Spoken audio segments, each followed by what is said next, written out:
Life That Matters by me, Emily Lane. Ivan Lynch by Leo Tolstoy. This novella provides an analysis of the consequences of leading a life that prioritizes material achievement, social acceptance, and external validation over one's true purpose or authenticity. Ivan's life, which was filled with aspirations to social norms, ends with him feeling profoundly empty as he approaches death. This story reminds me to focus on living my life authentically, directing my decisions and actions according to my own values, rather than looking for success from external sources. Deep Hunger. The place God calls you to is the place where your deep gladness and the world's deep hunger meet. The deep hunger I see myself tackling is the unfairness in access to education. I am deeply passionate about using education as a tool for empowerment.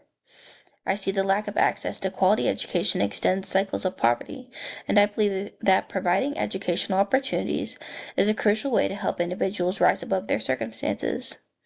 This passion for education has been driving a strong force in my academic journey. I am committed to helping educate communities and give opportunity they need to thrive. The role of authenticity, virtue, and exemplarity. Authenticity, this concept helps me stay true to myself and make choices based on my values, not external pressures. Vocation. Vocation connects my personal passions to the needs of the world. It encourages me to find work that aligns not only with my interests, but also with my deeper needs of society. Exemplarity challenges me to be a role model for others. By leading with virtue and authenticity, I can influence those around me and inspire them to live with purpose and integrity. Virtue. Focusing on virtue helps me make decisions based on moral principles, ensuring that I live in accordance with qualities such as honesty, kindness, and justice. 3 crucial and transformative experiences. Volunteering. Volunteering gave me first-hand experience with the struggles of marginalized communities.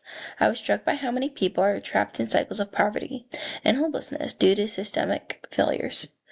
Lack of access to resources and social inequity.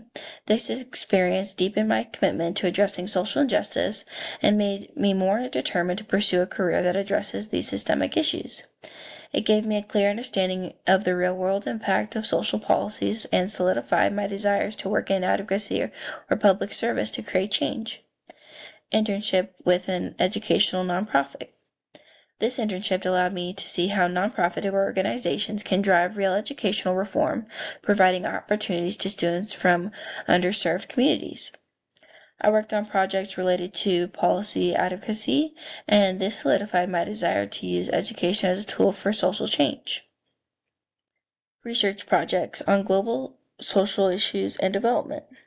Conducting a research project focused on global social justice issues gave me a comprehensive understanding of how poverty, access to healthcare, and education intersect in different parts of the world. I explored how systemic inequalities shape communities and examined the role of grassroots movements in creating lasting change.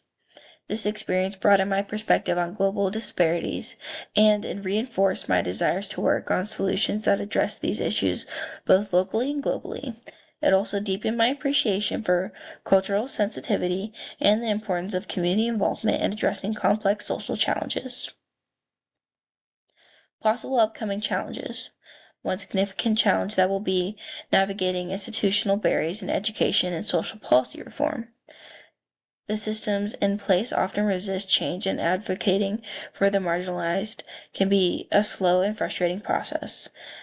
Balancing idealism with pragmatism. While I am passionate about making real, lasting change, I know that reform can be complex and gradual. I will need to manage my expectations and find practical ways to make progress. Overcoming burnout. The emotional and mental toll of working in challenging fields such as social justice and educational policy can lead to burnout. I will need to prioritize self-care and build a strong support network, such as my family and friends. Wisdom and advice. A piece of advice that I keep close from Friedrich Buchner, who says the quote in my previous slides. This advice reminds me to pursue a path that not only excites me, but also meets the needs of the world. Personal wisdom. A mentor of mine once told me, You will never be fulfilled in a career that doesn't align with your values. This has encouraged me to stay focused on what truly matters to me and to prioritize making a difference over chasing external markers of success. What in the end makes for a life that matters? In the end, a life that matters is one that is authentic, purposeful, and impactful. It is not defined by the accolades or status we accumulate, but by how we contribute to the well-being of others and how we live in alignment with our deepest values. A life that matters is one where authenticity, virtue, exemplarity, and vocation come together, leading to choices that contribute positively to the world and help bring about meaningful change. As Buchner writes, finding our vocation, the intersection of our gladness and the world's hunger, is where we find both purpose and fulfillment. Overall, I think that being in education and social injustice will help me show the world that I can do some good. Here are my citations. Thank you for listening to my presentation, and goodbye.